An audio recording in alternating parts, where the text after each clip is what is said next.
Up next on The Bottom Line, the council debates what steps to take next on a measure that would raise the minimum wage. From my perspective, this is one of those issues in which there are two competing truths. Families in Montgomery County celebrate National Adoption Day. And we'll talk with Bethesda resident Cokie Roberts about politics, family, and Montgomery County. Montgomery County is a really special place.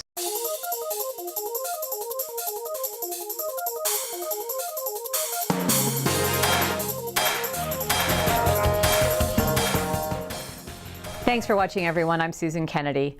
We begin this time with division on the council over a bill that would raise the minimum wage to $15 an hour by 2020.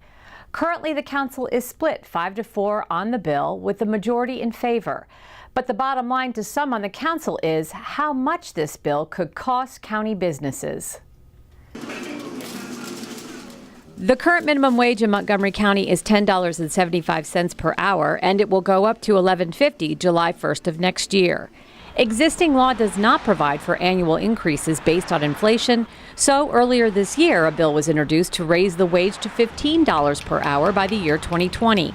Before taking a vote on the measure, Council President Roger Berliner and 3 of his colleagues want to get an outside consultant to study what the economic effects of the bill would be on local businesses.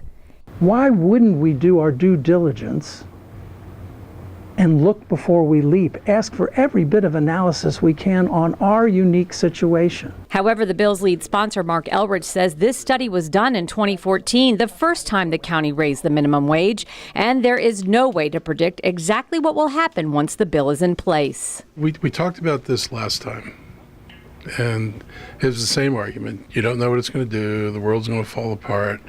My God, you're going to drive everybody out of Montgomery County. You know, what everybody said was going to happen last time didn't happen. And even the economist who said we were going into uncharted territory, and he wasn't sure if this was right. Well, none of the stuff he talked about happened either. But the people that are going to be asked to bear the burden with respect to this are in many instances the same immigrant community that we are seeking to help.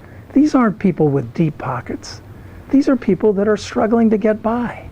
I have no objection if, people feel that we need to give small businesses a little bit, a couple more years to phase in.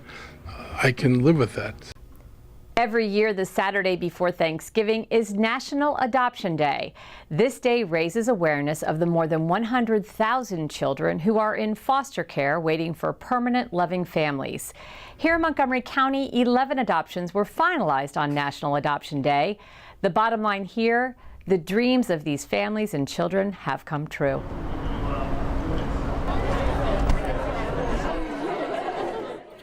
It's a big day for the Perez family. After more than 2 years, their foster son Dennis is now officially a member of their family. For the adoption of the minor child, it is thereupon this 18th day of November 2016, be and hereby is declared to be the legally adopted child of Hector Perez and Nellis Perez.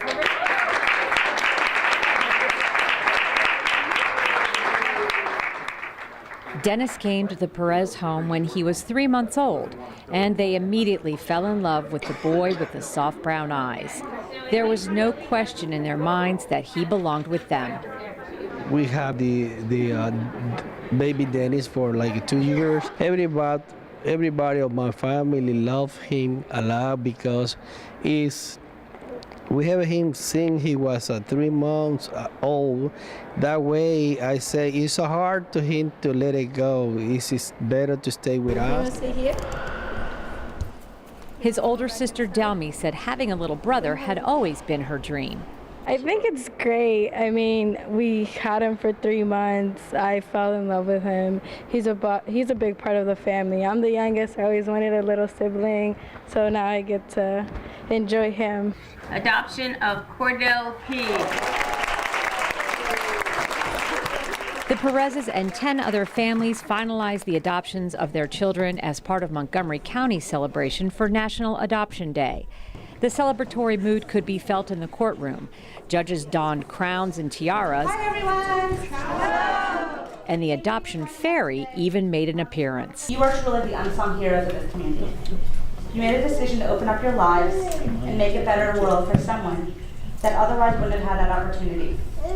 It is a tremendous commitment and expense, and it's all driven by love. It's the happiest day of the year around the courthouse. There are very few things that judges get to do, and adoption are one of those great things that we can do here. In Montgomery County, there are close to 400 children in the foster care system. Birth parents have 18 to 22 months to work on getting their children back, but if they are unsuccessful, the child's status changes. If that fails, then we would go to court and we would ask for the court to change the child's permanency plan, which is, like an outline of how we work with the kids. We ask them to change it to adoption. But before we do that, we always make sure that we try to have an adoption resource. So it's adoption to a non-relative, which would be like a foster parent, or adoption with a relative. So it's a long process. Stephanie Labatant agrees. Little Cordell is the second child she has adopted. It can tug at you emotionally. You're attached to a child from the very first hour that they're in their house, wouldn't you say? In your house. And if they leave you, it hurts. It hurts very bad. But when they come back, you just want to hold on for the rest of your life. The subject of this proceeding, born March 4th, 2014, in Silver Spring, Montgomery County, Maryland, be and hereby is declared to be the legally. The judges took Cordell in their lap as they made his adoption official, as tears streamed down the cheeks of both Stephanie and Samuel Labatant. That the name of said minor child be and it hereby is changed to Cordell Philippe Labatant. For too many years, I thought I wasn't going to have any kids. And to know that I now have a boy and a girl, it's just, it doesn't hurt. My heart is really full. It's over full right now. Just to know that it's actually official. He's taking our name. He's already got our hearts. I mean, he's been with us for a long time. So it just makes it more real now that we've gone through this ceremony. In family situations that are not tenable, other loving families step in and make sure that children have a safe home, a loving home, an encouraging home. It's about the most important role I can think of. National Adoption Day is also special to Rockville resident Melissa Mollet. She and her husband recently adopted a little girl. She came to the ceremony last year when she and her family were beginning the conversation about adopting and decided to make it an annual event. This has become so important for me, and I always kind of thought in my life there's going to be this one thing that is really important to me that I really talk about in this platform. And I finally found it with adopting our daughter 5 months ago. And so now every year I'll be here just watching this. I mean, who doesn't want to come here and see the happiness and the love and the forever families that are created? I love doing this. This makes all the other days worthwhile. See the good side of your cases is wonderful. For more information on the county's foster and adoption program, visit the Child Welfare Services website at montgomerycountymd.gov/child welfare. Bethesda resident Cokie Roberts has spent her entire life surrounded by politics. The youngest child of U.S. Representatives Hale and Lindy Boggs, she currently lives in the home she grew up in on Bradley Boulevard. She was a young mother living in California when her father's plane disappeared in Alaska. And after that search was called off, she told us there was no question her mother would run for his seat. She went on to win and served 9 terms representing the state of Louisiana. In this month's FaceTime interview, we catch up with Cokie Roberts at her Bethesda home, where we talked about politics, Montgomery County, and how she started her career as a journalist. I got into journalism totally by accident. My first job out of college was here in Washington, working at WRC-TV. Then they had a show on the air for a long time called Teen Talk, and the station decided to take it off and put on another public affairs program, and it was called Meeting of the Minds, and I was the anchor. But then Steve and I got married, and I moved to New York, and it never occurred to either one of us that I would not just quit my job and move. And so that was 1966. That's us. She and her husband Steve eventually moved back to the D.C. area, where she began working for several big-name media outlets. When we moved back here in 1977, I started working at NPR. And so I've been at NPR ever since. And then starting in 1980, had jobs for PBS. And then I went to ABC in 88. Cokie Roberts grew up in a political home, and she will tell you that shaped her into the journalist she is today. Her late sister Barbara Boggs Sigmund served as the mayor of Princeton in the 1980s, and her late brother Thomas Boggs was a powerful Washington attorney. She says politics was the primary language the family spoke. Because of my upbringing, I not only learned a great deal about our government, but I also learned a great deal about history, because my family was always very engaged in the history of the nation. And that gives a lot of context to what I do. I know a lot. I know a lot about American government and how it works. I had the advantage of having an education in American government my whole life. So I do have a bias in favor of the institutions of government. I do think that Congress and the presidency and the courts were a good establishment. Roberts was an outspoken critic of President-elect Donald Trump during the campaign. Obviously, you grew up in politics around your mom and dad. Have you ever seen anything like this where you have a But she says she respects the office of the presidency and will wait until his administration gets in office before making any commentary. Well, we'll have to see what direction we're going. We have a new president, unlike any president we've ever had before. We've never elected someone who did not have either public service or military experience. I remember election night sitting in the studio as it was clear that Donald Trump was going to be elected president, and one of my colleagues saying, you know, these are uncharted waters. But my response was, well, the voters hated the charted waters. I have tremendous faith in the system, and I have a deep respect for the office of the presidency. And I think what you have to do, as President Obama said, is give President-elect Trump the benefit of the doubt and see where he goes with it.